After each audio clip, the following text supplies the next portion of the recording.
The conference room on the 47th floor of Ashford Global erupted into chaos at 4:15 on a Thursday afternoon in late September. Lily Ashford, 7 years old and dressed in a navy pinafore that cost more than most families spent on groceries in a month, hurled a laptop across the polished mahogany table. The device cartwheeled through the air. We had to read quarterly reports and psychological assessments like shrapnel before slamming into the floor-to-ceiling window that overlooked Midtown Manhattan. The glass held. The child psychologist, Dr. Ellen Morris, credentials from Johns Hopkins, 15 years specializing in pediatric trauma, did not. The woman backed toward the door, clutching her leather briefcase against her chest like a shield. Lily's small face twisted with fury that seemed too large for her frame, too ancient for her age. The words tore out of her throat, raw and accusing. "You don't understand anything." Dr. Morris fumbled for the door handle. Her expensive silk blouse had a coffee stain on the collar from when Lily had knocked the cup over 20 minutes into their session. The seventh specialist in 3 months. The fastest to flee. Victoria Ashford stood motionless by the window, her Armani suit a study in architectural precision, every seam sharp enough to draw blood. Only her eyes betrayed her, exhausted, desperate, failing. The September sun caught the skyline beyond the glass, painting steel towers in amber light that did nothing to warm the space between mother and daughter. When Dr. Morris escaped into the hallway, Victoria whispered to the empty air, "Can no one handle this child?" The question hung unanswered in a room designed for billion-dollar decisions, now littered with the wreckage of one 7-year-old's grief. 3 months, 7 specialists, 0 progress. Victoria's reflection in the window showed a woman who could navigate hostile takeovers and board revolts with surgical precision, yet stood paralyzed before her own daughter's pain. 43 floors below, in the janitor's break room tucked between the loading docks in the building's mechanical heart, Nathan Rivers cradled his daughter against his chest. Sophie, 7 years old with honey brown hair that caught light like her mother's once had, pressed her ear against his sternum as he hummed a lullaby his late wife used to sing. The melody drifted through the ventilation system, soft and warm as candlelight against the building's steel bones. His voice carried up through ductwork and concrete, riding currents of recycled air through spaces the architects never intended for human warmth. Upstairs, in that devastated conference room, Lily Ashford's head lifted. Her tears stopped mid-track down her cheeks. For the first time in the 93 days since her father's plane went down over the Atlantic, something reached through the wall she'd built around her heart. Nathan Rivers' mornings began in a cramped apartment in Astoria, Queens, where the radiator clanged like a prisoner beating bars, and the neighbors argued through walls so thin he knew their grievances better than his own. The alarm pulled him from dreams at 5:30, dreams where Anna still sang and Sophie still had a mother, and his hands created music instead of pushing mops across marble that cost more per square foot than he made in a month. He brewed coffee in a pot older than his daughter, the cheap grounds bitter on his tongue, and stood at the kitchen window watching the city wake. The skyline rose across the river, distant and glittering, a world apart from this fourth-floor walk-up where the stairs groaned and the electricity hummed a constant note of barely adequate. His hands, scarred from years of equipment handling, calloused from mop handles and cleaning solutions, moved with surprising gentleness as he braided Sophie's hair. She chattered about her drawings, her friends, her latest obsession with monarch butterflies and their 3,000-mile migration. He listened like she was reciting poetry, because 7-year-olds who'd never known their mothers deserve fathers who heard every word. The photograph on the refrigerator caught morning light. Nathan, at 27, younger and unbroken, standing behind a mixing board in a studio where Grammy-nominated albums were born. Gold records framed the background. Artists whose names still topped charts leaned over his shoulder, trusting his ear to shape their sound into something platinum. That man was gone. The life he'd built, sound engineer, artist collaborator, the pulse of creation in his fingertips, had died the same day Anna hemorrhaged on a delivery table, choosing their daughter over her own breath. Nathan had held his wife's hand as the machines beeped their final symphony. When Sophie was placed in his arms, still covered in vernix and possibility, still gasping her first breaths while Anna took her last, he knew his old life was over. Now he pushed a mop cart through the marble halls of Ashford Global, invisible to the executives who rushed past in $1,000 shoes. He didn't mind invisibility. It had advantages. He could observe without being observed, could listen to the rhythm of this strange world where money moved like water and people treated each other like chess pieces to be sacrificed for advantage. They rode the N train together, Sophie's small hand in his, her backpack decorated with butterfly stickers bumping against his hip. He dropped her at PS 122 Queens, 3 blocks from the building where he worked, and watched her disappear through doors painted institutional green.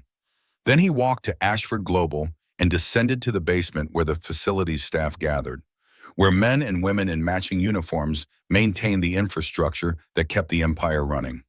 The other janitors nodded as he clocked in. Carlos, who'd worked the building for 20 years. Margaret, who sent money home to Jamaica and kept photographs of grandchildren she saw once a year taped inside her locker.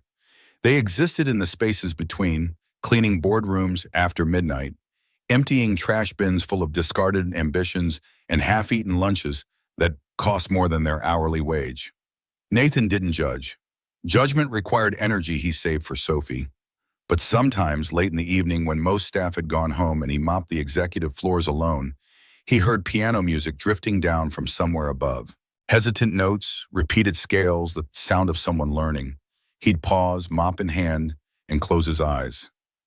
Music had been his language once. Now it was just an echo of who he used to be.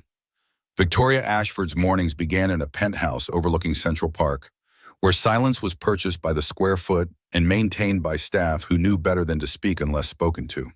She woke at 5 without an alarm, her body conditioned by years of discipline to function on minimal sleep. 4 miles on a treadmill that cost more than most cars, her reflection multiplied in floor-to-ceiling mirrors that showed a woman who'd weaponized her own biology.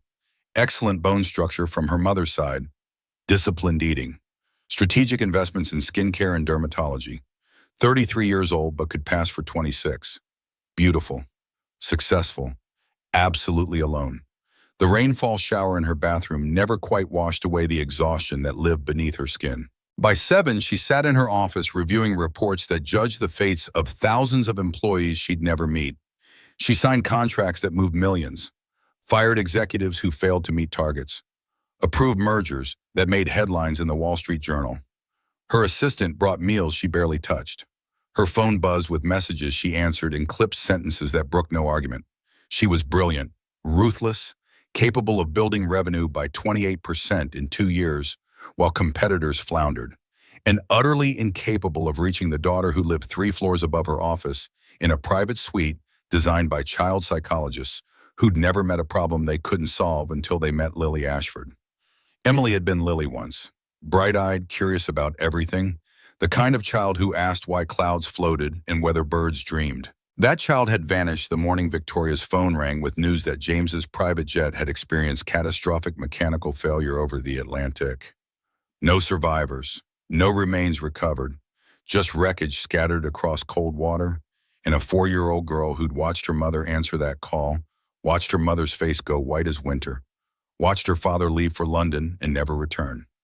Lily had stopped speaking after the crash, stopped smiling, stopped trusting that the world was anything but a place where people you loved vanished into smoke and salt water. Victoria had hired the best trauma specialists money could reach, therapists trained in Switzerland, nannies with credentials that read like doctoral dissertations, child psychologists from Johns Hopkins, Yale, the Tavistock Clinic in London. Lily had outlasted them all. She threw tantrums that left rooms destroyed, locked herself in closets for hours, stared at adults with eyes that saw through their practiced compassion to the fear underneath, the fear that this child was broken beyond fixing. The latest specialist had lasted exactly 47 minutes before fleeing. The 2 worlds existed in the same building, but might as well have been on different planets. Nathan mopped the lower floors where paralegals worked late and interns fetched coffee for partners who'd forgotten their names. He emptied trash bins full of discarded dreams, rejected proposals, printed emails announcing layoffs, half-eaten lunches from restaurants he couldn't afford. The waste spoke volumes about the people who generated it, their casual relationship with excess. Victoria, meanwhile, watched her employees through security monitors, a habit born from corporate paranoia and personal loneliness. The cameras covered every floor, every corridor, blind spots eliminated by consultants who charged six figures for security audits. One evening while reviewing footage, ostensibly checking protocols, actually avoiding the empty penthouse where Lily refused to eat dinner, she saw him, the janitor with the kind face, kneeling beside his daughter in the lobby, helping her tie her shoe. The little girl laughed at something he said, threw her arms around his neck with unself-conscious joy. Victoria felt something crack inside her chest, a fissure in the ice she'd built around herself since James died. It had been so long since Lily had laughed like that, so long since Victoria had felt anything but the dull ache of inadequacy. She didn't know his name, didn't know his story, but she watched him walk away hand in hand with his daughter and felt the weight of everything she'd lost pressing against her ribs like a physical thing. The afternoon it happened, Lily had been particularly difficult. She'd refused her tutoring session with the Mandarin instructor, thrown her lunch, organic quinoa and grilled grilled salmon prepared by a private chef, against the wall of her suite, leaving an orangey stain on wallpaper that cost $200 per roll. Screamed at the nanny until the woman quit on the spot, the fifth in as many weeks to surrender. Victoria had been in Tokyo on a video call, 3 a.m. there, 2 p.m. here, negotiating terms of a merger that would reshape their Asian market presence. The call was delicate. Millions rode on her ability to read subtext in translated phrases, to navigate cultural nuances while projecting strength. She was winning. Then security's voice crackled through her earpiece. Private channel, urgent tone. Ms. Ashford, we have a situation. Your daughter is missing from her suite.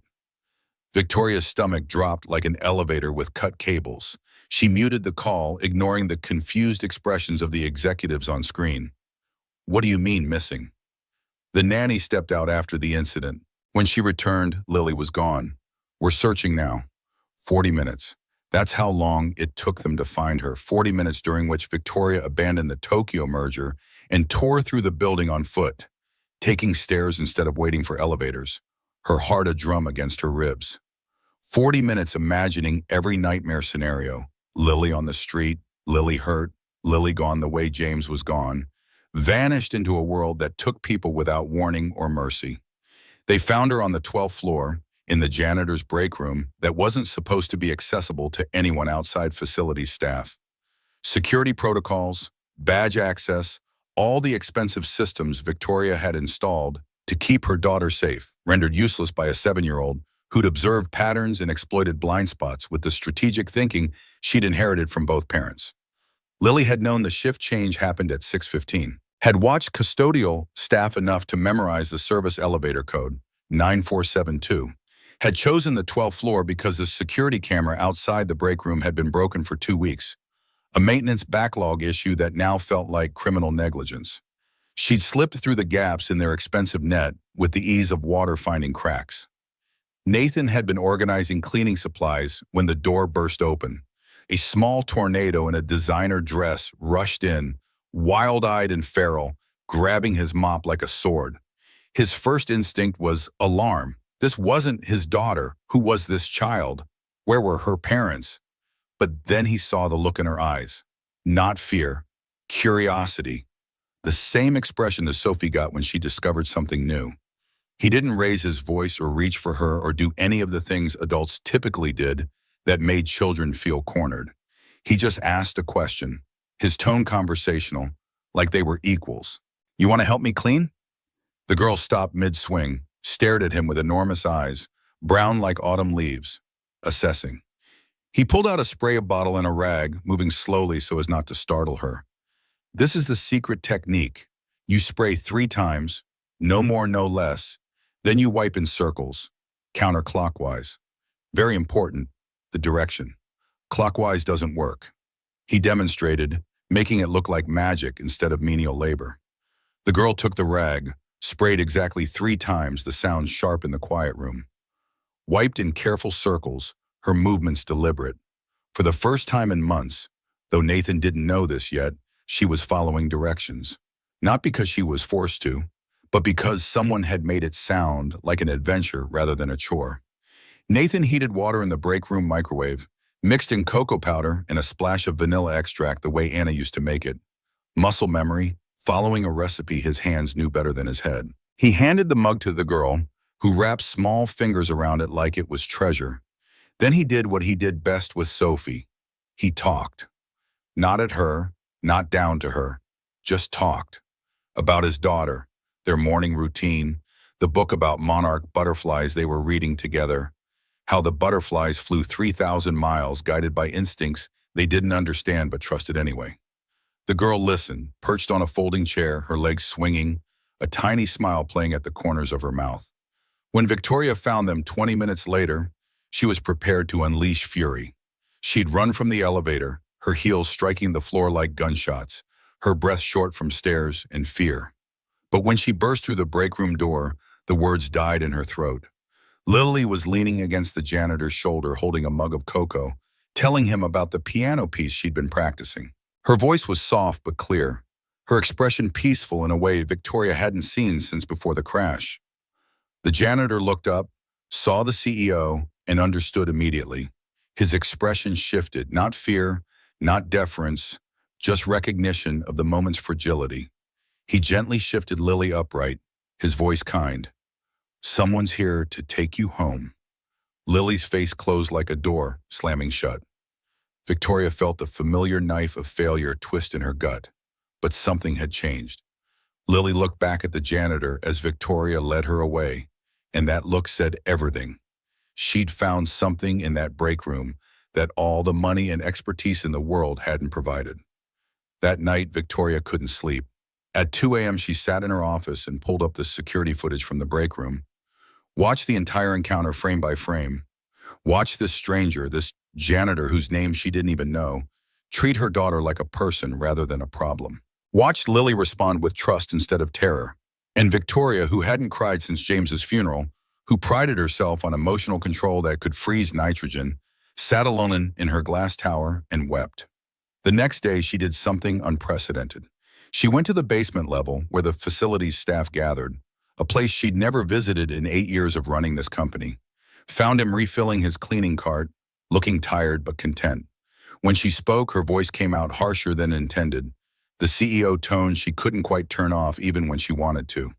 "I need to speak with you." He followed her to a small conference room, standing rather than sitting, maintaining the invisible line between employer and employee. Victoria got straight to the point because that's what she did, had always done, the only way she knew how to operate. "My daughter only talks to you. I don't understand why, but I'm offering you a temporary position. Help her communicate. Spend time with her. Just be whatever it is you were yesterday. I'll triple your current salary." Nathan was quiet for a long moment. She watched calculations run behind his eyes. Not greed, something more complex. When he spoke, his voice was steady. "With respect, ma'am, you can't buy what your daughter needs." Victoria's jaw tightened. The refusal stung more than it should have. Rejection in a form she wasn't accustomed to receiving. She tried again, the only tool she had. "Name your price." "There is no price." He said it simply, without judgment, but without surrender. "But if you're asking me to spend time with your daughter, I'll do it. Not for money, because no child should feel as alone as she clearly does." The words hit Victoria like a physical blow. Not cruel, he wasn't being cruel. Just honest. Honest in a way people hadn't been with her in years, maybe ever. Everyone wanted something from her. Money, influence, access. This man in a janitor's uniform was refusing what she offered and offering what she couldn't buy. She tried to regain control, to put this on terms she understood. "Then I'll create a formal position, benefits, a contract." He cut her off, polite but firm. "If this is about paperwork and liability, I'm not interested. Either you trust me or you don't." Standoff. Victoria, unused to anyone refusing her authority, her ability to shape the world through sheer force of will and capital. But he was right. This wasn't something she could contract. It required trust, the one currency she'd spent down to nothing since James died. Finally, she nodded. "After your shift ends, 1 hour daily. If Lily's uncomfortable, the arrangement stops." The arrangement caused immediate uproar. Senior executives whispered in elevators, their voices carrying that particular frequency of workplace gossip. HR submitted concerned memos about protocols and liability. Margaret Chen, the HR director, brought a stack of forms that needed signing. Background checks, insurance waivers, documentation to protect the company from lawsuits that might arise from allowing non-qualified personnel access to the CEO's minor child. Richard Cortez, senior vice president and heir apparent who'd been passed over when the board chose Victoria after James's death, made his position clear in a meeting with the CFO. 58 years old, silver-haired, with the kind of smile that never reached his eyes.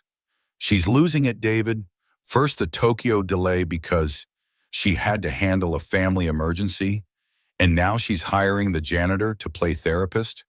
The woman's grief is compromising her judgment. David Park, CFO and Victoria's ally for the past 6 years, shifted uncomfortably.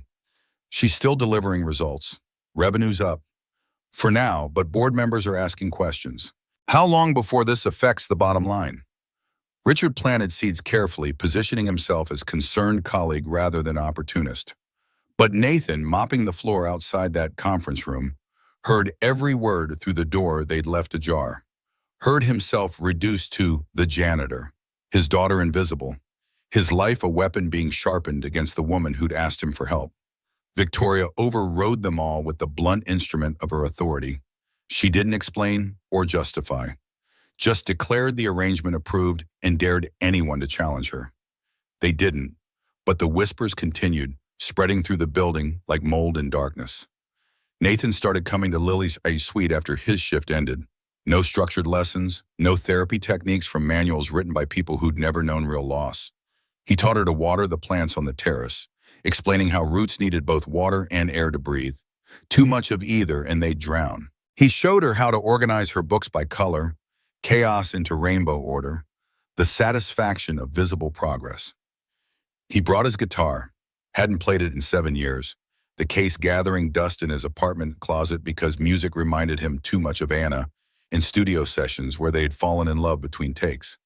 But for Lily, he made an exception, taught her simple chords, her small fingers struggling to press the strings, his larger hands guiding hers until she found the notes. And he listened. When Lily talked about her father, haltingly at first, then in rushing sentences, Nathan didn't offer platitudes about heaven or time healing wounds. He just nodded, understanding in his silence. Missing someone never really stops, but it can become softer, like a stone in your pocket. You always know it's there, but it doesn't cut anymore. Lily understood that in a way the therapist's careful explanations had never reached. The grief didn't go away. She just learned to carry it differently. One afternoon, Victoria came to collect Lily for dinner and found her daughter asleep on the couch, her head resting on Nathan's shoulder. He'd been reading to her from a book about constellations, how ancient peoples had connected dots in the sky to make meaning from chaos. His finger was marking the place on the page, his other arm loose around Lily's shoulders. He looked up when Victoria entered, put his finger to his lips, the universal gesture for silence. Victoria stood frozen in the doorway. Her daughter hadn't slept peacefully in 3 months, had fought bedtime like it was an enemy, woken screaming from nightmares about planes falling from the sky. Now she slept like childhood should allow, peaceful, safe, trusting that the world would be there when she woke. Victoria felt something shift inside her chest. Not attraction, not yet. Something more fundamental. Recognition. This man had given her daughter something she'd been desperately searching for. The simple gift of being understood. That evening, after Lily was in bed, Victoria sat in her office and pulled up Nathan's employee file. The screen glowed in the dark office, numbers and dates telling a story in fragments. High school diploma, no college, previous employment, senior sound engineer, Platinum Sound Studios. Left 7 years ago, reason for leaving, family circumstances. She saw the gaps in his resume, the obvious step down from engineer to janitor.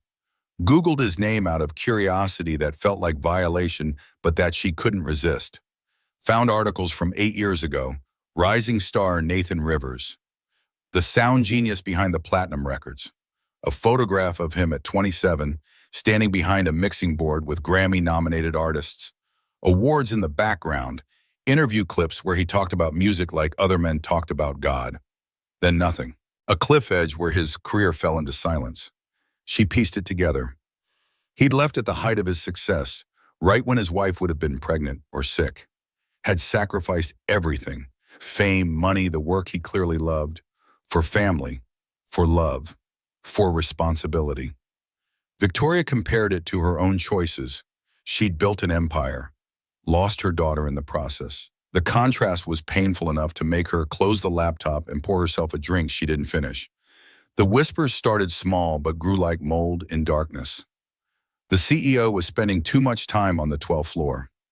The janitor was always in her daughter's suite. People invented explanations that fit their understanding of the world. He must be after her money.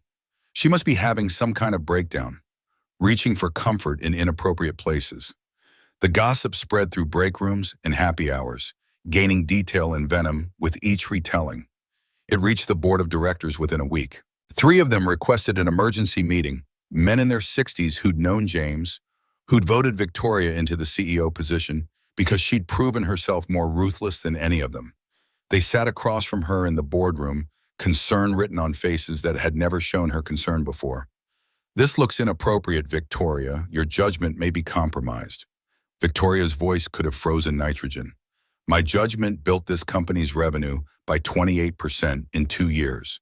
When your judgment accomplishes the same, we'll discuss appropriateness." But the pressure mounted. Shareholders called with carefully phrased concerns.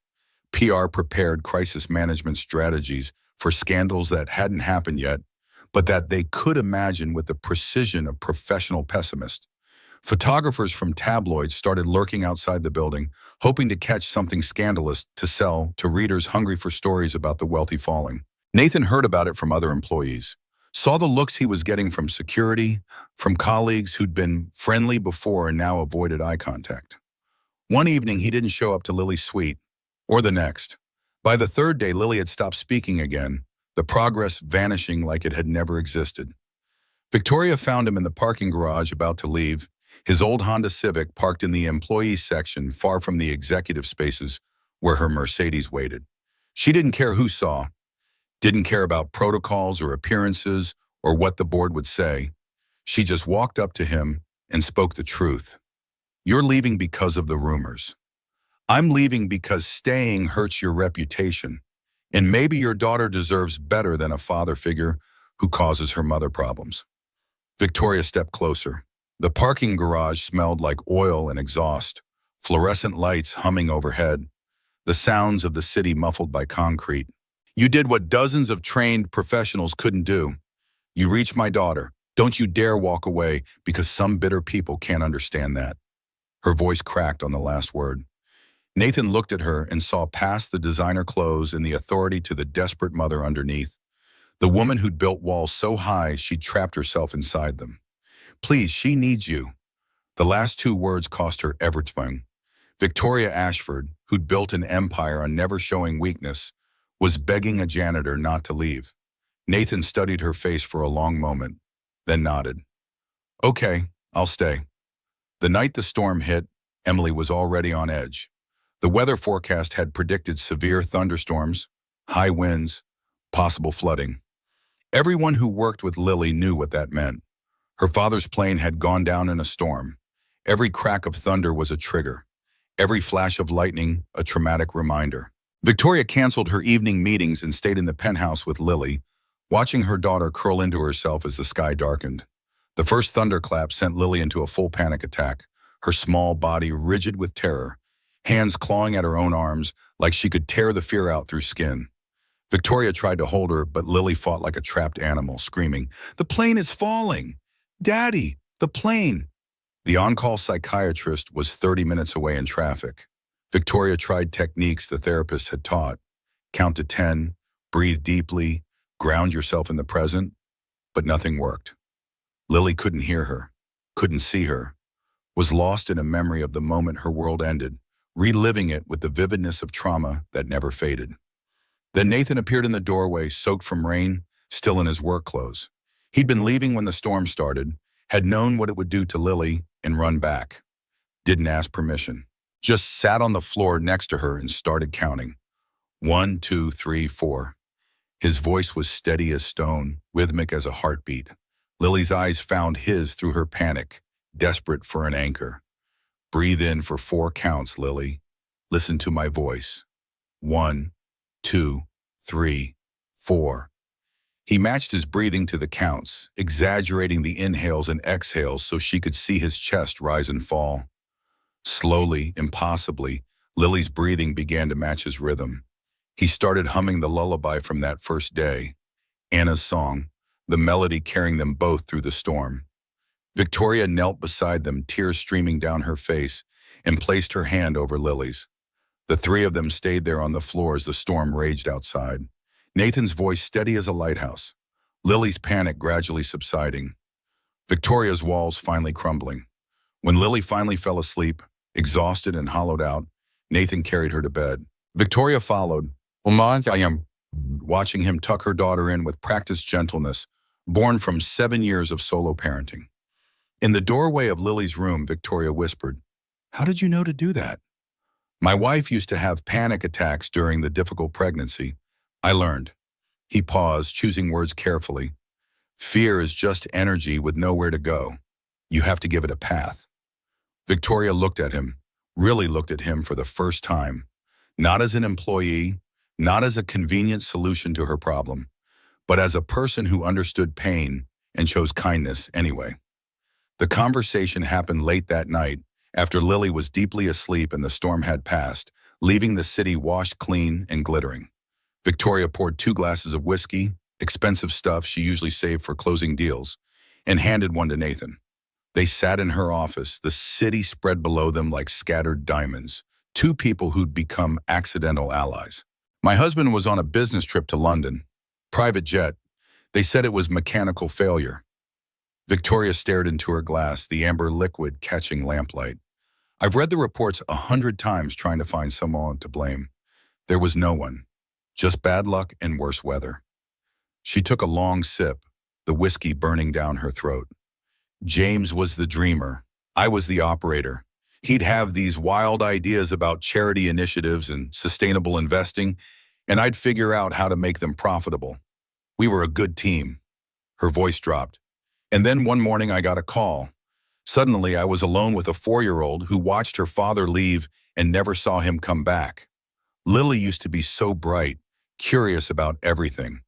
After the crash, it was like someone turned off a light inside her, and I didn't know how to turn it back on." She met Nathan's eyes across the space between them. "I'm good at business, at strategy, at making hard decisions, but I couldn't save my own daughter from her grief." Nathan was quiet for a long time. When he spoke, his voice carried the weight of the old pain that had been worn smooth by years. "My wife was a singer, Anna. She had this voice that could make you cry even when she was singing about grocery lists. We met at a studio session. I was mixing her demo. She sang a song she'd written about hope, and I fell in love right there behind the soundboard." He smiled at the memory, something genuine breaking through the exhaustion. "When she got pregnant, we were terrified and thrilled, but her blood pressure kept spiking. The doctors said bed rest, said it would be fine." The smile faded. It wasn't fine. She hemorrhaged during delivery. They had to choose her or the baby. She made the choice before they could ask me. Left a note with the nurse. "Save our daughter. Her name is Sophie. Tell her I'm in every song she'll ever hear." His hands tightened around the glass. "For the first year I was just surviving. Bottles and diapers and this screaming infant who needed so much. I had nothing left to give. Hated the world. Hated Anna for leaving me. Hated myself for being angry at her." He looked up, meeting Victoria's eyes. But Sophie kept growing, kept changing. One day she smiled at me, really smiled, and I understood. Anna's last gift wasn't just our daughter. It was the choice to keep loving even when it hurts. Victoria's tears fell openly now, salt tracks down carefully made-up cheeks. "I don't know how to do that. I shut down after James died. Threw myself into work because numbers don't leave you. Markets don't crash in planes. I thought I was protecting Lily by being strong, but I was just hiding." "You're not hiding anymore." Nathan's voice was gentle. You're here, you asked for help. That's not weakness, that's love. The words hung between them, profound in their simplicity. Victoria realized she hadn't talked about James, really talked, not the sanitized version she gave journalists, since the funeral. This janitor with kind eyes and calloused hands had given her something she didn't know she needed: permission to be human again. The silence stretched, comfortable and uncomfortable at once. Outside, the city glittered. Inside, two people sat with their grief between them like a third presence, acknowledged and bearable because shared. Nathan stood first, setting down his empty glass. It's late. Sophie's with a neighbor. I should go. Victoria stood too, the moment ending, but something having shifted between them that neither could name yet. Thank you. For tonight. For Lily. For this. At the door, Nathan turned back. Victoria, Ms. Ashford, he fumbled, having used her first name accidentally, the intimacy of the conversation making formal address feel wrong. Victoria is fine when we're like this. He nodded and left quickly, both of them aware that something had begun that they didn't have words for yet. Victoria stood alone in her office, touching the window where his reflection had been moments before, whispered to the glass, "What am I doing?" Across the city, Nathan sat in a cab with his head in his hands, thinking the same thing. But the next morning, Richard Cortez reviewed the security logs and noted that Nathan Rivers had arrived at the executive level at 7:50 p.m. and left at 11:30. Made a note in a file he was building. Smiled slowly to himself. Interesting. 2 months dissolved into a pattern that felt inevitable, like water finding its level. Nathan arrived at the penthouse at 5:30 each evening, Lily waiting by the window watching for him. Sophie visited twice weekly, the girls inseparable within minutes, building elaborate games that spanned days. Victoria found herself extending business dinners to get home earlier, declining invitations that would keep her away past 8 when Nathan typically left. The transformation in Lily was undeniable. Full sentences became paragraphs. Laughter returned, tentative at first, then genuine. Piano practice shifted from obligation to joy. But Victoria noticed other changes too. The way she watched Nathan's hands demonstrate guitar chords, how her breath caught when he smiled, the hyper-awareness of his presence that had nothing to do with gratitude. Nathan still worked his janitor shift, 6 a.m. to 3 p.m., arriving at the penthouse exhausted but never showing it to Lily. Victoria had offered 3 times to create a formal position with benefits, eliminate the pretense of him mopping floors he was overqualified to clean. Each time he refused. I'm not going to be a kept man. I work for my living. The pride in his voice was steel wrapped in velvet, immovable. Victoria recognized it because she carried the same pride, just expressed differently. They were both people who'd built identities on not needing rescue. The office gossip had intensified from whispers to open speculation. Nathan's car appeared in the security logs every evening. People noticed the CEO leaving earlier, smiling more, the Ice Queen thawing in ways that made longtime employees exchange significant glances. Margaret from HR submitted another memo about documentation and proper procedures. Richard Cortez collected evidence like a prosecutor building a case. Victoria ignored them all with the blunt force of her authority, but the pressure built like steam in a sealed container. She couldn't sleep one December night, her mind refusing to quiet. At 2 a.m., she opened her laptop and typed Nathan's name into Google, telling herself it was due diligence, knowing it was something else. The search results hit her like cold water. YouTube video from 8 years ago. Nathan at a Grammy Awards after party, standing with artists whose albums went platinum. Articles from industry magazines, the sound genius behind the hits.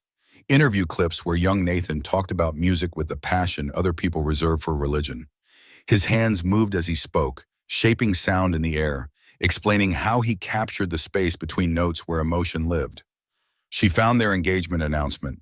Nathan Rivers and Anna Chen, her face luminous with joy. Wedding photos on a blog that hadn't been updated in 7 years. Intimate ceremony, both in jeans, guitar and microphone as centerpieces. The last professional mention, Platinum Sound Studios parts ways with Nathan Rivers. No explanation, just silence where a career had been. Victoria pieced together what the gaps meant. He'd walked away from Grammy nominations and 6-figure contracts right when Anna would have gotten sick. sacrificed everything at the moment most people were reaching their peak. She thought about her own choices, the clients she'd prioritized over Lily's bedtime, the deals closed while missing school events, the empire built on absences. The comparison cut deep enough to draw blood. The next evening when Nathan arrived, Victoria couldn't contain herself. "Why didn't you tell me?" Nathan set down the guitar case, wariness entering his expression. "Tell you what? That you were famous, that you gave up a Grammy-level career." His face went carefully blank, the kind of blank that meant fury held under tight control. "How did you investigate me?" "I Googled you.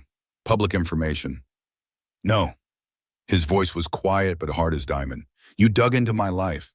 This is exactly what I was afraid of." "Afraid of what?" "Being treated like a charity case, like you need to fix me along with your daughter." "I don't need saving, Ms. Ashford." The formal address stung more than the anger. Victoria's own temper rose to meet his. "I was trying to understand you. You know everything about me, my husband, my failures as a mother. I know nothing about you except what you choose to share. That's called boundaries. You don't get to buy access to my past because you're curious." "I wasn't buying anything." "God, is that what you think of me? That I commodify everything?" Nathan's jaw worked, honesty fighting with restraint. "Don't you? You tried to triple my salary first day, tried to create a position for me. You solve problems with money because that's the only tool you trust." The accuracy of it landed like a punch. Victoria struck back on instinct. "And you solve them with judgment. You walk around here thinking you are morally superior because you're poor and I'm rich. You decided I was a bad mother before you even knew me." The words hung between them, both breathing hard, both recognizing they'd hit truths that couldn't be unsaid. Nathan's voice dropped, losing its edge. "You're right. I did judge you. I saw the suits and the money and assumed you didn't care about Lily. I was wrong." Victoria felt her anger deflate, leaving exhaustion in its wake. "And I do try to control things with money. It's what I'm good at. How I feel less helpless. I'm sorry I invaded your privacy." The silence stretched. Nathan moved to the window, looking out at the city lights. "I left the industry because Anna needed me. After she died, I couldn't. Music was ours. Playing it felt like moving on without her. Like betrayal. But you played for Lily. Because Lily needed it more than my grief needed protecting." Victoria crossed the room slowly, standing beside him at the window. Their reflections ghosted in the glass, two people trying to bridge a gap wider than money or class. "I envy you, the choice you made. I've spent Lily's whole life choosing work over her, telling myself I was building her future, but really I was avoiding being present in her present." "You're present now, that counts." Their eyes met in the reflection, held longer than professional distance allowed. Both looked away simultaneously, the moment too charged to sustain. "I should check on the girls." Nathan left the room quickly, and Victoria stood alone, wondering when concern had become something more complicated, more dangerous. Week 14 brought the Christmas shopping trip. Lily insisted both Victoria and Nathan come to FAO Schwartz to help choose Sophie's gift. The first time the three of them ventured into public together beyond the building's controlled environment. The toy store glittered with seasonal excess, children's voices echoing off high ceilings. Lily pulled them both through aisles, chattering about what Sophie might like. Nathan and Victoria followed, maintaining careful distance that felt more obvious than touching would have. At the stuffed animal section, Lily pointed to a plush monarch butterfly. Nathan and Victoria reached for it simultaneously, their hands colliding, fingers overlapping for 3 seconds too long. The sales clerk smiled at them. "Your daughter has wonderful taste." Neither corrected the assumption. In the silence after, the lie of omission felt heavier than truth. Victoria bought the toy despite Nathan's protest, watching his pride war with practicality. Outside, over hot chocolate at a cafe while the girls sat at another table giggling, Nathan's frustration surfaced. "I'm not comfortable with this. You buying things, us pretending to be—" He stopped, unable to finish the sentence. "Pretending to be what? A family, or something?" Victoria's chest tightened around words she couldn't say. "Would it be so terrible if we were?" Nathan looked at her with something raw and unguarded in his expression. Yes, because I'm a janitor and you're a billionaire, and when this ends, Lily and Sophie lose each other. I won't let Sophie be hurt because I couldn't keep perspective. What makes you so sure it would end? Because fairy tales aren't real, Victoria. The use of her first name softened the cynicism, made it sound like regret instead of dismissal. Week 15 brought Michelle Torres, the new executive assistant, 28, efficient, beautiful in the way that made heads turn. She brought Nathan coffee one evening when she saw him arriving, touching his arm while she laughed too loud at his polite responses. Victoria watched from her office, irrational jealousy burning in her chest like acid. Later, she snapped at Michelle over a minor scheduling issue, her voice cold enough to frost glass. Your job is assisting me, not socializing with visitors. Michelle looked confused and wounded. Victoria dismissed her, then sat at her desk recognizing the truth. She was jealous of a 28-year-old flirting with a man who wasn't hers, had never been hers, couldn't be hers. Week 16 arrived with Sophie's dental emergency. Nathan took a call in the hallway, his voice tight with stress Victoria recognized from her own financial calculations. I know the specialist costs more. Just schedule the appointment. I'll figure it out. Victoria had overheard enough to understand. Later, when Nathan returned, she tried to help. I couldn't help hearing. Let me help with Sophie's dental work. Call it a bonus or, no, absolutely not. The refusal was sharp enough to cut. Nathan, this is your daughter's health, which makes it my responsibility, not yours. I've been handling Sophie's life for 7 years without rescue. This isn't about pride, it is about pride. It's all I have left. Please don't take that too. He walked away before she could argue further. Victoria stood in the empty hallway, feeling the distance between their worlds like a physical barrier. Later, she donated anonymously to a charity providing pediatric dental care, ensured Sophie qualified for their program. When Nathan told her days later that Sophie's treatment was covered, Victoria smiled and said nothing, a small kindness she could offer without wounding his pride. The New Year's Eve Gala was Ashford Global's annual tradition, started by James to raise funds for arts education in public schools. Victoria attended because it was expected, wearing a silver gown that cost more than Nathan made in 6 months. Lily begged to perform, had been practicing a piano piece for weeks. Victoria agreed without knowing Nathan would be involved. Sophie had visited Nathan the week before with a request impossible to refuse. Daddy, Lily needs you for her performance. Please come back. He'd been staying distant after their argument about money, protecting them both from complications he saw forming. But Sophie's earnestness broke through his defenses. Your mom, Victoria, she's been through enough because of me. But you love her, and she loves you. I heard her tell Aunt Sharon on the phone. Nathan's heart stopped. Sophie wasn't supposed to have heard that conversation, Victoria's voice raw and honest in a way she never was at work. Lily needs you, Daddy, and I think Ms. Victoria does too. One last time, he told himself, for Lily. Then he'd step back if that's what Victoria needed. The concert hall at Lincoln Center glittered with Manhattan's elite, the same people who'd whispered about scandal while writing checks for charity. Victoria moved through the crowd with practiced grace, her smile never reaching her eyes. Richard Cortez watched from across the room with a date young enough to be his daughter, his expression predatory. The children's showcase began, young musicians displaying the fruits of the programs Ashford Global funded. Victoria was preparing to leave when the announcement came. Next, Lily Ashford, age 7, performing an original composition. Victoria's head snapped up. Lily hadn't told her she was performing, hadn't mentioned original composition. Her daughter walked to the piano, terrified but determined, and spoke into the microphone. This is called Where Love Still Lives. My friend's daddy taught me. It was his wife's favorite song. Victoria's breath caught. Anna's song, the one Nathan had hummed that first day in the break room. Lily's fingers touched the keys, the melody simple and haunting, clearly the work of someone who'd written from grief, transformed into hope. She made mistakes, hesitated, fear visible in the set of her small shoulders. Then guitar joined from backstage, the chords supporting and strengthening. Nathan walked out with the instrument Anna had loved, offering Lily what he'd offered Victoria, presence without demands, support without control. The audience gasped, recognizing the scandal made flesh. But Nathan's eyes found only Lily. Under his steady presence, she grew confident, found her rhythm.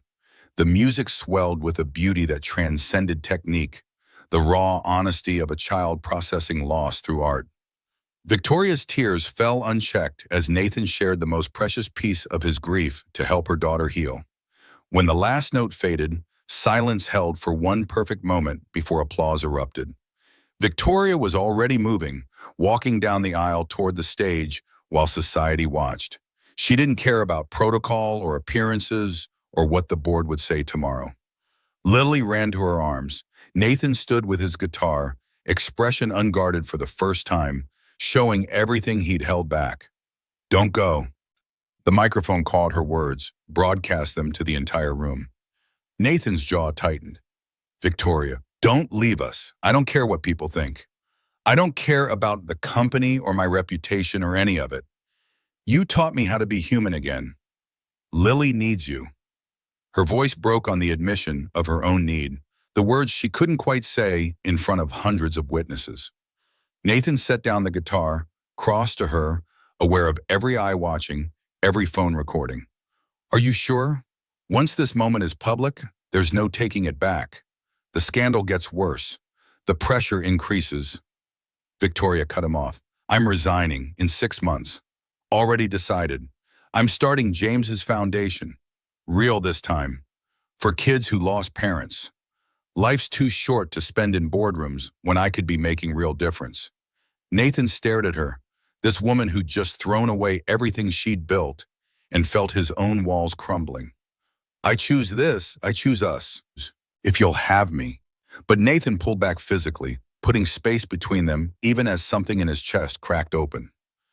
"Now I leave before this gets worse. Lily needs a stable mother more than she needs me complicating your life." He walked off the stage, leaving Victoria alone as midnight approached and the year turned over. She stood frozen, the applause dying, aware she'd just declared herself publicly and been rejected in front of everyone who mattered. Lily clung to her legs.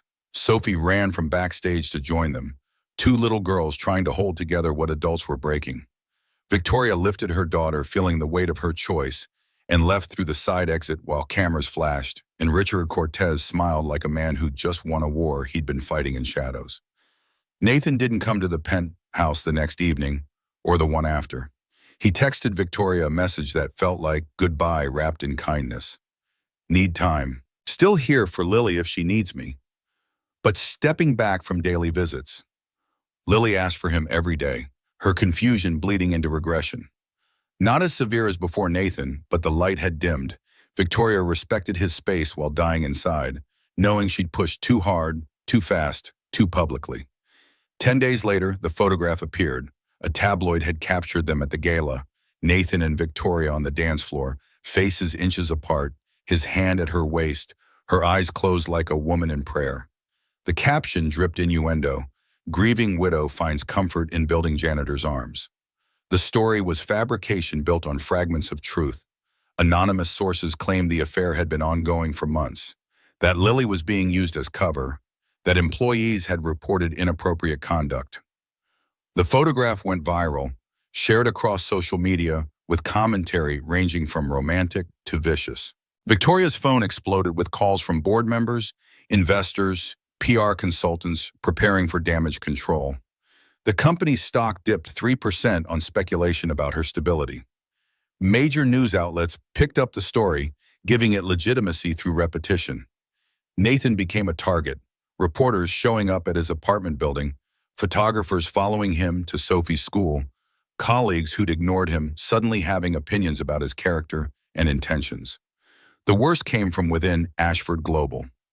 Richard Cortez called an emergency board meeting, his presentation surgical in its precision. Charts showing Victoria's distraction, the Tokyo merger delay, missed quarterly reviews, decisions made without proper consultation. He never mentioned Nathan by name, just painted a picture of a CEO whose personal grief was compromising professional judgment. "I'm suggesting we lighten her load, take over some responsibilities, temporarily, for the good of the company and for Victoria herself." Three board members sided with him immediately. The CFO, David Park, wavered under pressure. The vote was scheduled for the following week. Nathan made his decision in a parking lot in Queens, sitting in his car after dropping Sophie at his sister Sharon's farm upstate. He couldn't let Victoria lose everything because of him. Couldn't watch her daughter regress, his daughter harassed, both their lives destroyed by a connection that society refused to allow.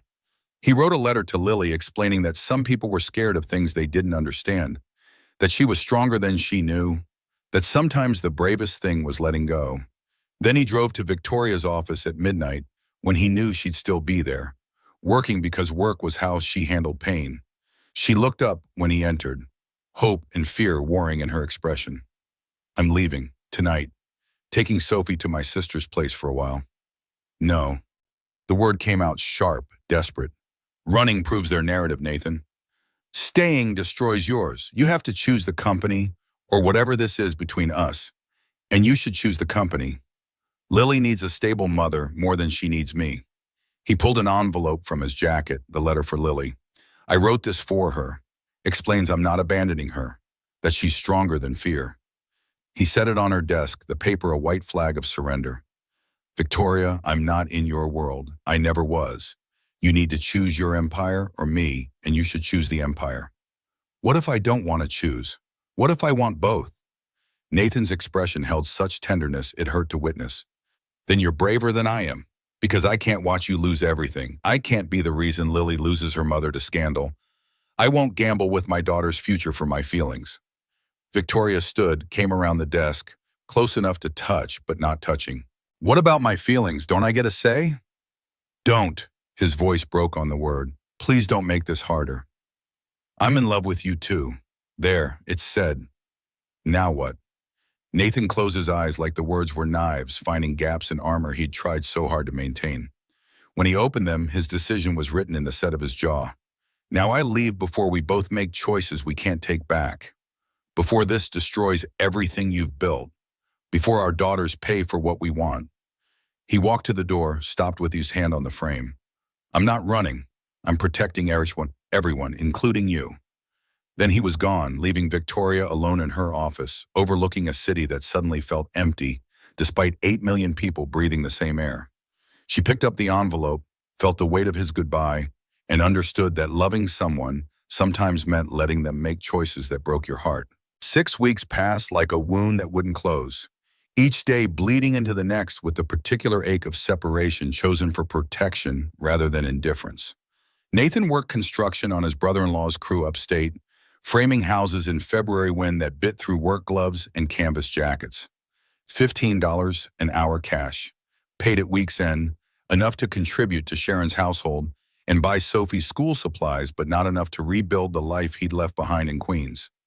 His hands remembered different work, mixing boards and frequency curves, not nail guns and 2x4s.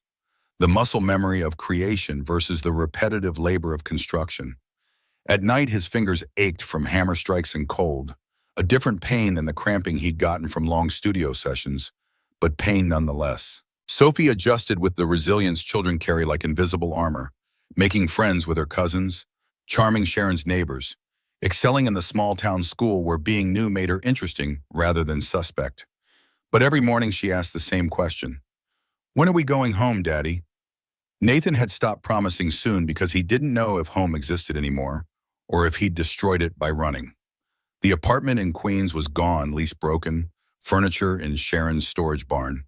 His old life dismantled in the service of protecting Victoria from himself, from the scandal his presence generated, from having to choose between empire and janitor. Sharon found him on her porch after Sophie went to bed. The third consecutive night he'd pulled a beer from the garage refrigerator and stared at fields gone dark under winter constellations. She sat without invitation, 41 years old and carrying the particular wisdom of people who'd survived their own catastrophes and came out wiser rather than bitter. "You're spiraling. I'm managing." 3 beers on a Tuesday while staring at nothing isn't managing. It's avoiding. Nathan took another pull from the bottle, the beer gone warm in his hands, but drinking it was something to do besides think. "She needs to fight for her company. Not for me. Lily needs a mother who isn't drowning in scandal I created. Lily needs a mother who's happy. You both deserve that much. And from what Sophie tells me about their video chats, Lily's regressing without you. The knowledge sat heavy in Nathan's chest.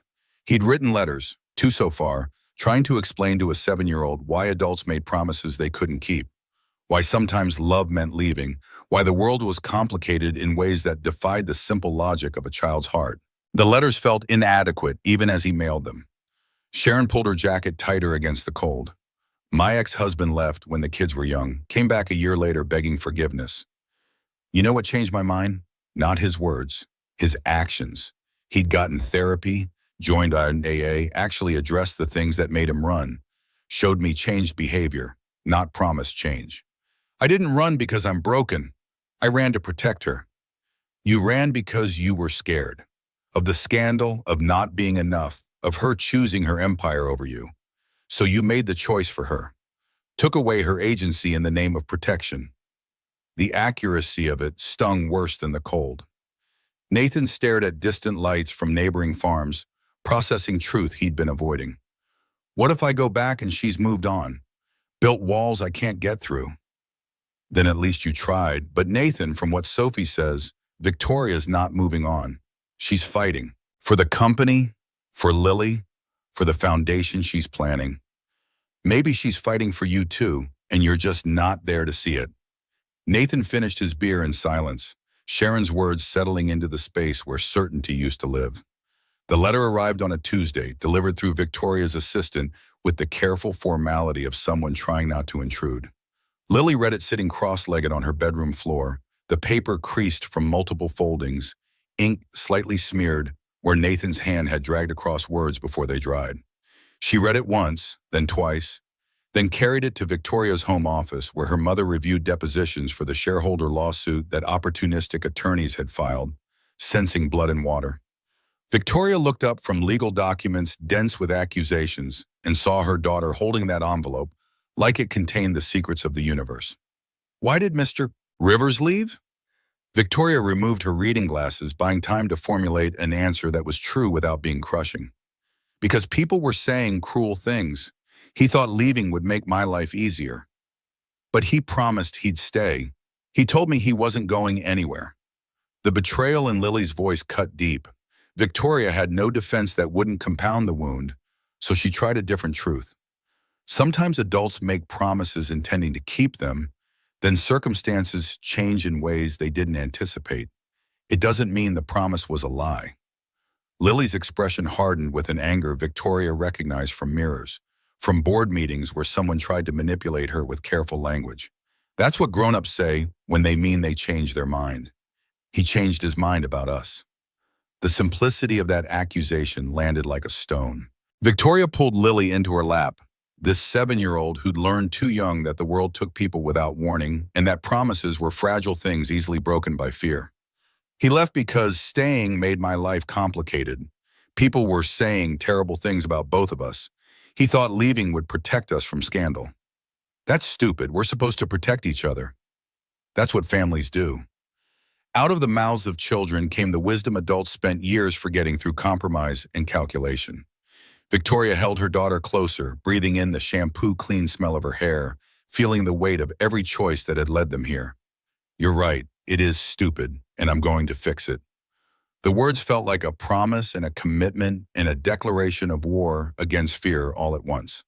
The board meeting was scheduled for Valentine's Day, an irony that escaped no one in the room. 7 members arranged themselves around the mahogany table that had witnessed countless decisions affecting billions in capital and thousands of lives. Richard Cortez had spent 6 weeks building his coalition, 5 votes secured through a combination of genuine concern and calculated opportunism. Victoria arrived 15 minutes early, wearing her sharpest navy suit, Armani, $8,000, armor for a battle where appearance mattered as much as substance. She'd spent the previous night rehearsing not the defense her lawyers prepared, but something rawer, more honest, the kind of truth that couldn't be rehearsed. Richard presented first, his slides professionally designed by consultants who charge 5 figures for PowerPoint decks. Charts showing Victoria's distraction and quarters following James's death. metrics dipping during periods when she'd prioritize family crises over quarterly reviews. Testimony from executives who'd noted her emotional volatility, the unprecedented decision to allow non-qualified personnel access to her minor child. He never mentioned Nathan by name, just painted implications in broad strokes. A CEO compromised by grief, a leader whose personal entanglements affected professional judgment, a woman who needed support and rest, not condemnation, which made his proposal sound generous rather than predatory.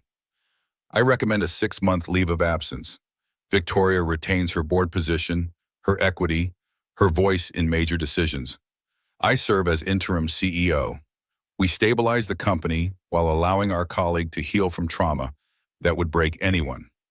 3 heads nodded immediately, board members who'd never fully accepted a woman in the CEO role, who'd voted for her after James's death because the alternative was outside hiring, but had always viewed her tenure as temporary. David Park, the CFO and Victoria's ally for 6 years, shifted uncomfortably but said nothing. His silence was its own betrayal.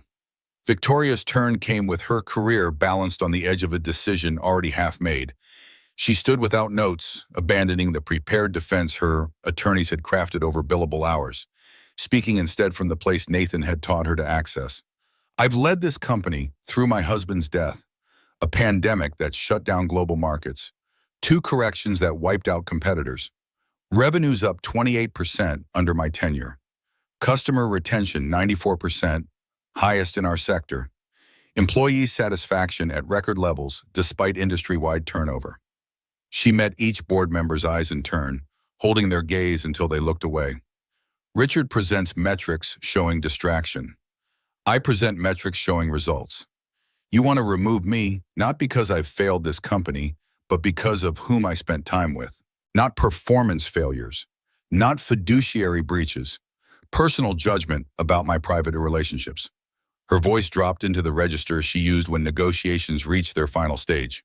If this board votes based on my personal life rather than professional merit, you're not protecting the company. You're protecting outdated ideas about class and propriety that have nothing to do with our bottom line or shareholder value. Richard interjected smoothly, his tone conciliatory but his words sharp. No one questions your past performance, Victoria. We question your current capacity given ongoing personal stress that's become public scandal. The tabloid coverage, the social media commentary, the shareholder lawsuit, these aren't theoretical concerns. They're affecting our stock price and client relationships. The Texas investment firm that dropped us did so because the lead partner is Richard's golf buddy and saw an opportunity to curry favor. The stock dip recovered within a week. The lawsuit is frivolous ambulance chasing that our attorneys will dismiss on summary judgment. Victoria pulled out her phone, projected her screen onto the boardroom display without asking permission. Emails from clients expressing support, internal surveys showing employee morale unchanged, contracts signed in the past month totaling $120 million in new revenue. I've continued performing at the highest level while managing personal challenges. That's not weakness. That's exactly the resilience this company needs in leadership. The vote proceeded with parliamentary efficiency designed to disguise brutality. 4-3. Victoria retained her position by a margin thin as razor wire. But victory came with conditions that felt like defeat. Monthly board reviews instead of quarterly, ethics oversight committee, with veto power over certain decisions, mandatory disclosure of any personal relationships that might affect judgment.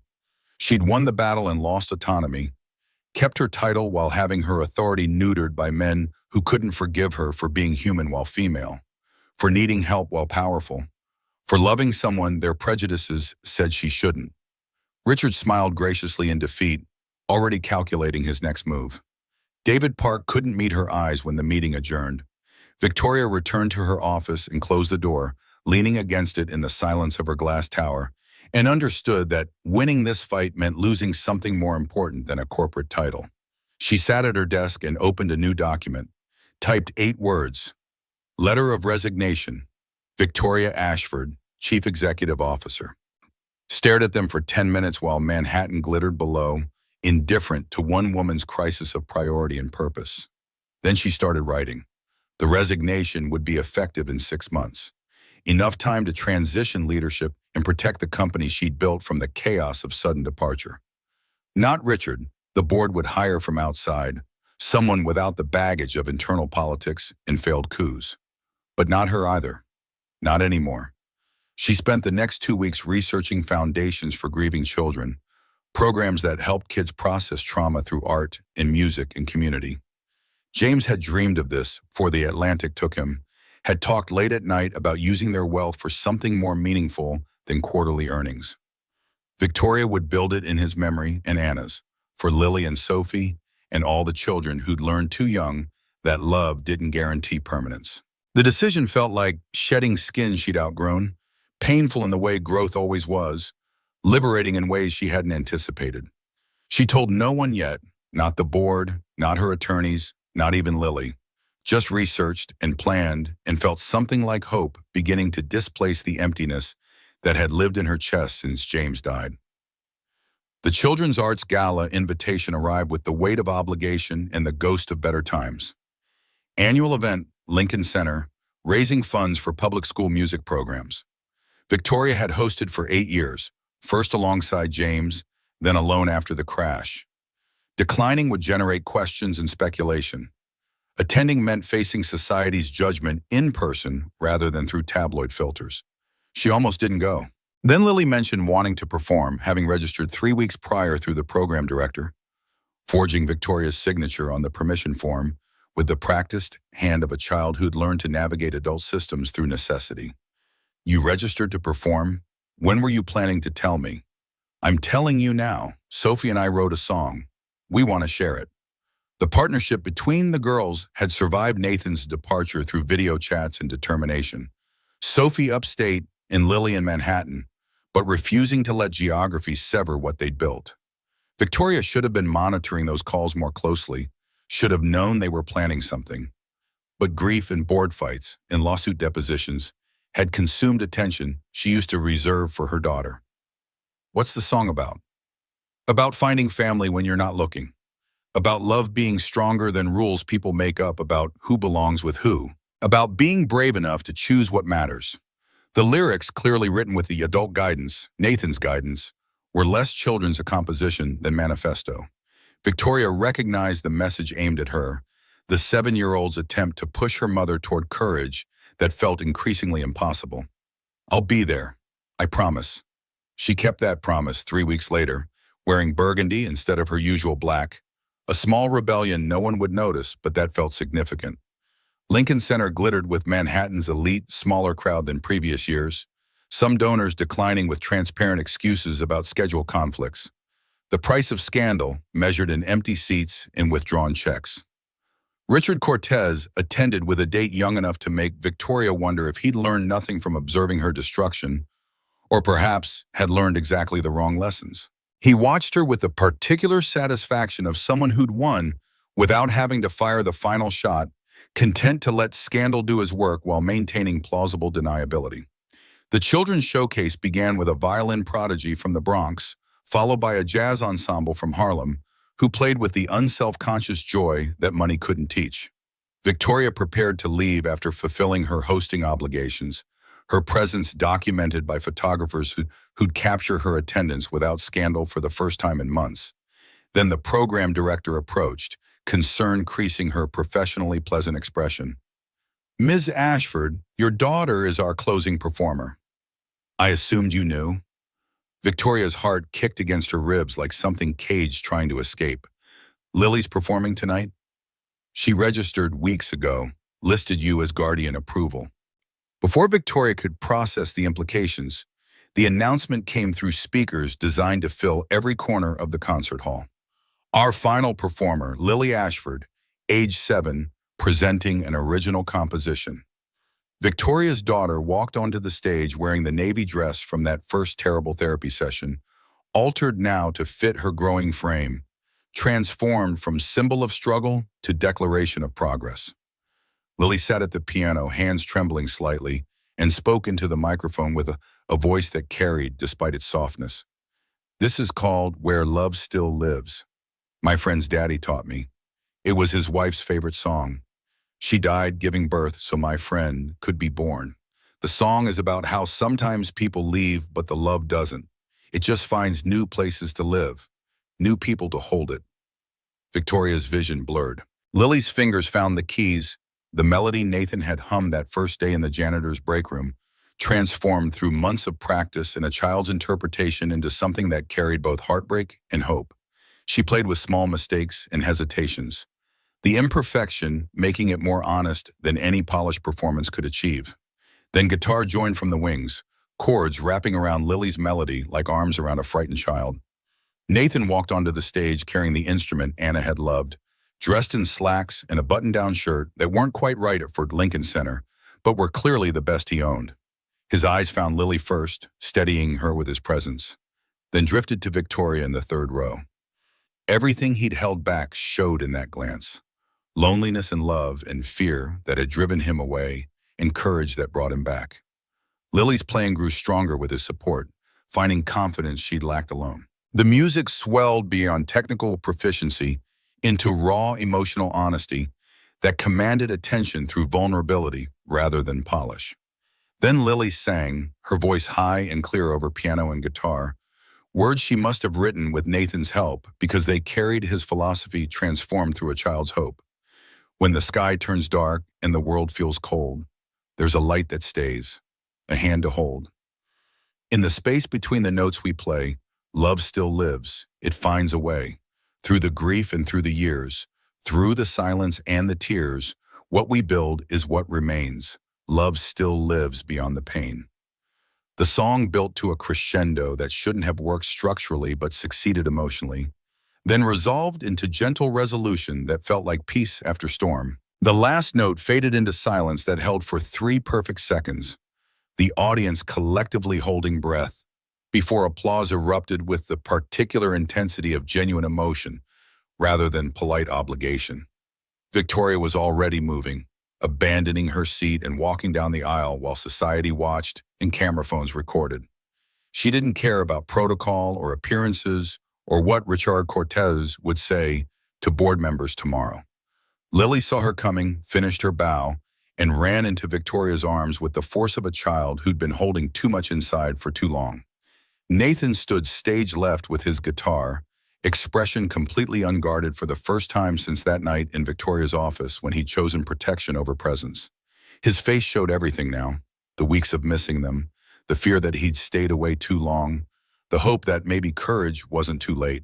Victoria spoke before thinking, before fear could reclaim control, the words catching the microphone Lily had left on and broadcasting to every corner of the concert hall.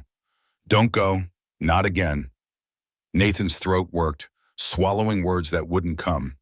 Victoria shifted Lily to her hip and walked toward him, closing the distance between them with steps that felt like crossing continents. "Don't leave us again. I don't care what people think. I don't care about the company or the board or any of it."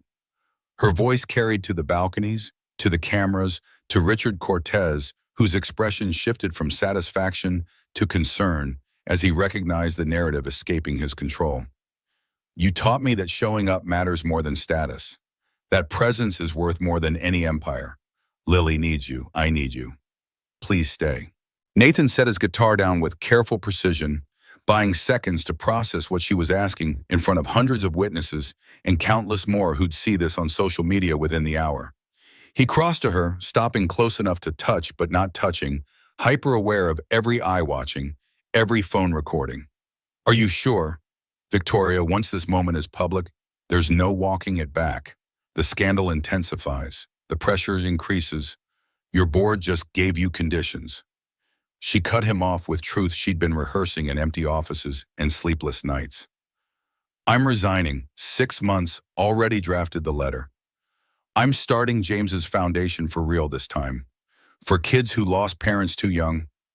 Lily inspired it. You inspired it. And I'm done choosing empire over family." Nathan stared at her, this woman who'd just chosen him over everything she'd built, and felt the walls he'd constructed for protection crumble into dust. "I'm terrified. I have no job, no apartment, $200 in savings and debt from Sophie's dental work. I'm not bringing financial security or social status or anything except—" Victoria kissed him, cutting off the litany of insufficiency with lips against his, uncaring that 1,000 people watched and recorded and judged. When she pulled back, her voice was fierce. I don't want financial security from you.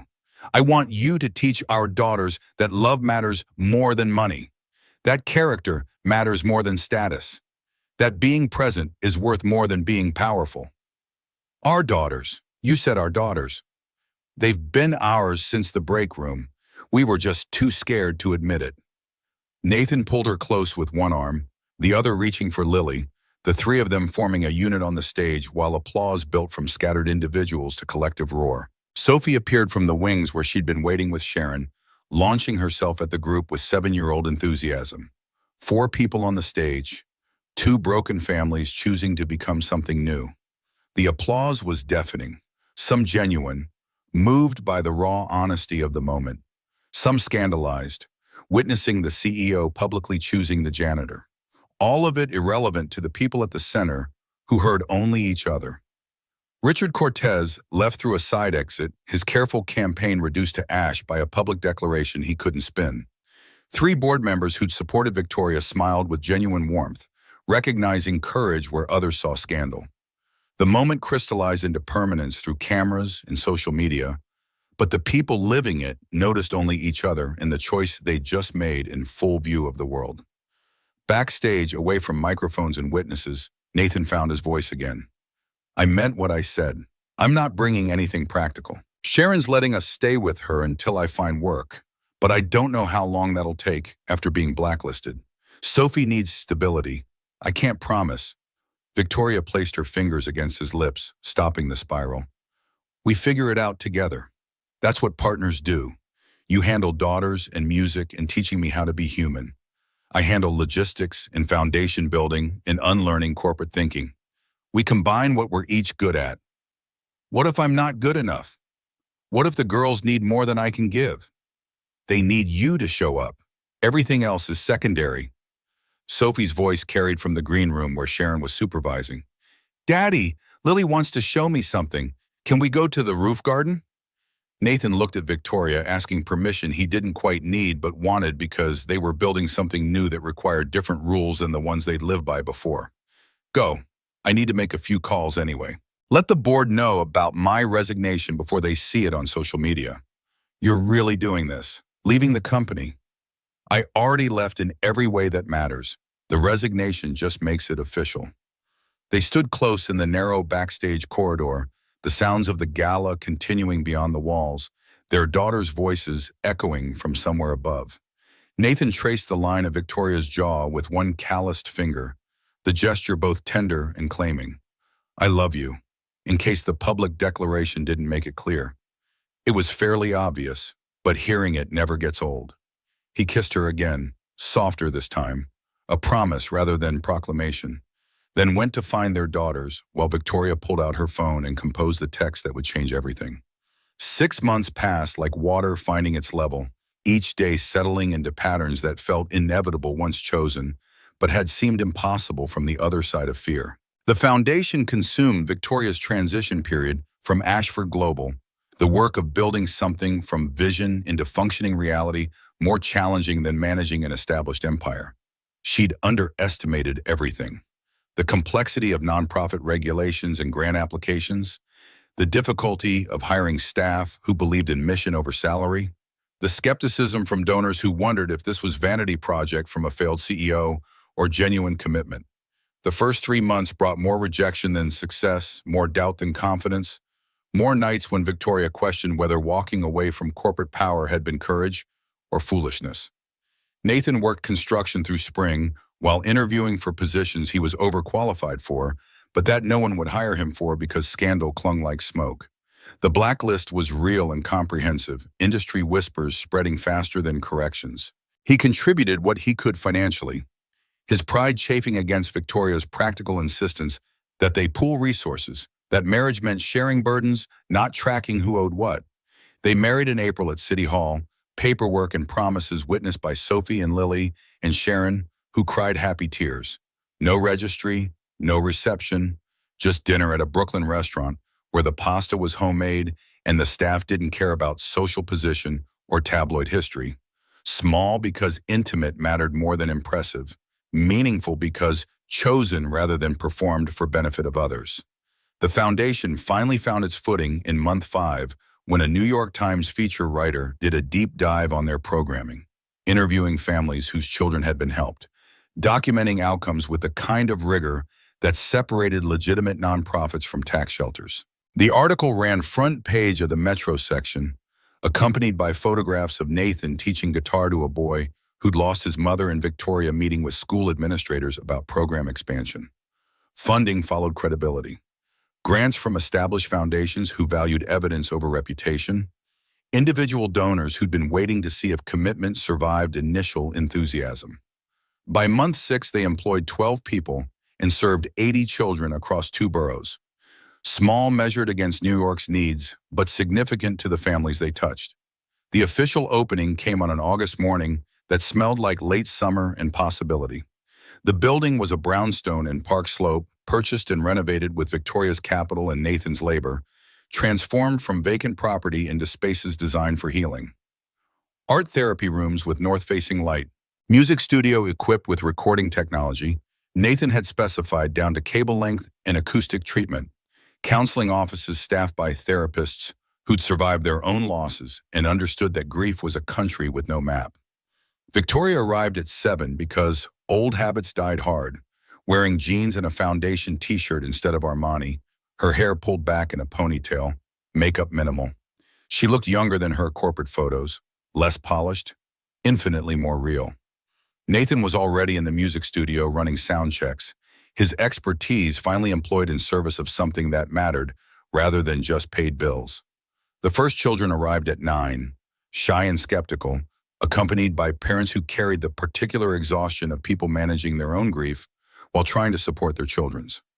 Marcus, 8 years old, whose mother had died of cancer 6 months prior and who hadn't spoken more than necessary since. Elena, 9, whose father had been killed in a construction accident and who carried rage she didn't know how to express except through destruction. Nathan gathered them in the music room, 6 kids ranging from 7 to 11, losses ranging from sudden to prolonged, but uniformly devastating. He didn't start with technique or theory, just sat with his guitar and asked a question. What does missing someone feel like? Not in words, in sounds. If your grief was music, what would it sound like? The children stared at him like he'd asked them to explain astrophysics. Marcus shook his head. That's stupid. Feelings aren't sounds. Aren't they? What sound does anger make? Elena answered immediately, her voice sharp. Loud, like drums. Good. And sadness? Quiet, like rain. Exactly. So if you miss someone, what's the sound? They thought about it, these children who'd been told to express feelings in words they didn't have, now given permission to express them in music that didn't require vocabulary. Empty, like when a song ends and there's silence before the next one starts. Nathan nodded, fingers finding chords that created space rather than filled it, notes with gaps between them that let silence speak. That's the space we're going to learn to hold. Not fill, not fix, just hold, and see what grows there. Victoria watched from the doorway, this man who'd been dismissed as just a janitor teaching children what hundreds of hours of therapy hadn't reached. Her phone buzzed with a text from a major donor interested in funding expansion to the Bronx. She silenced it, choosing presence over productivity in a reversal of every instinct she'd honed across years of corporate climbing. Lily and Sophie arrived after school, bursting through the door with the particular energy of 7-year-olds who'd been confined to desks all day and needed to move. They'd performed their song at the foundation's launch fundraiser the previous week, raising $60,000 from donors who'd come skeptical and left convinced. Now they wanted to teach the other kids, to share what they'd learned that about transforming Brave into something that could be held and carried rather than something that held and carried them. Can we show Marcus and Elena our song? Nathan looked to Victoria, who nodded. The girls sat at the piano, Lily playing, Sophie singing, and performed Where Love Still Lives for an audience of grieving children who recognized themselves in every word. When they finished, Marcus's eyes were wet, but his face had lost some of its hardness. Can I learn that? You can learn to make your own version, the melody that fits your missing. And so the teaching began. Nathan guiding small fingers to chords, Victoria working with parents on resources and support, the foundation becoming what they'd envisioned. A place where grief was met with presence rather than platitudes, where children learned they weren't alone in their loss, where healing happened through community rather than isolation. As afternoon dissolved into evening and families departed with promises to return, Victoria found Nathan in the music room putting away instruments. He looked tired but satisfied, the exhaustion of meaningful work rather than the depletion of labor for survival. How was it? Really? Better than I hoped, harder than I expected. Those kids have been through hell and they're so young. But you reached them. I watched Marcus's face during the lesson. That's the first time his mom says he's shown interest in anything since the funeral. Nathan wound guitar cables with the practiced efficiency of thousands of repetitions, muscle memory from a life that felt both distant and foundational. One good day doesn't mean we've fixed anything.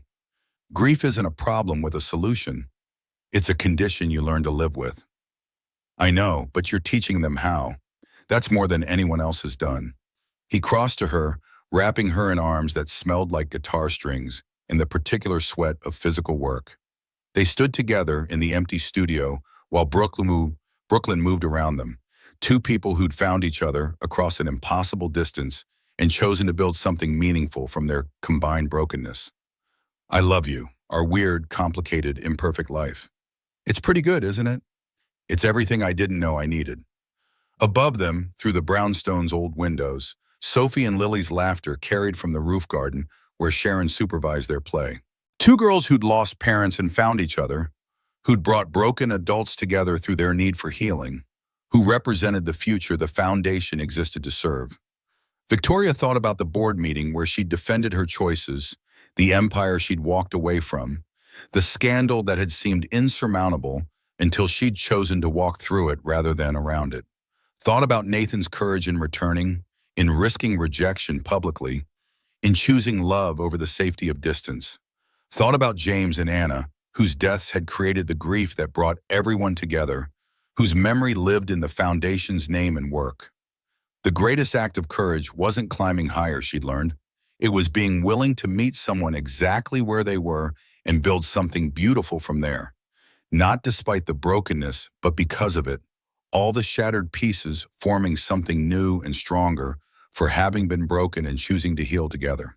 Nathan's phone buzzed. Text from a music school asking if he'd be interested in teaching evening classes. His reputation slowly rebuilding through word of mouth from families whose children he'd helped. Victoria's phone showed an email from a journalist requesting an interview about the Foundation's innovative approach. Both notifications representing progress, opportunity, the slow accumulation of credibility earned through consistent showing up.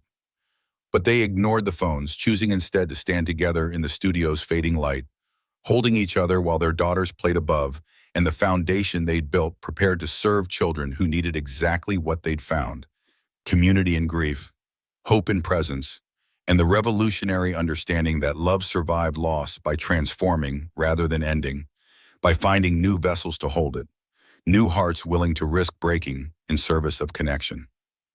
Outside, Brooklyn prepared for evening. Inside, family built from fragments prepared for tomorrow. And somewhere in the space between what was lost and what was found, love still lived, finding its way forward, one choice, one day, one child at a time.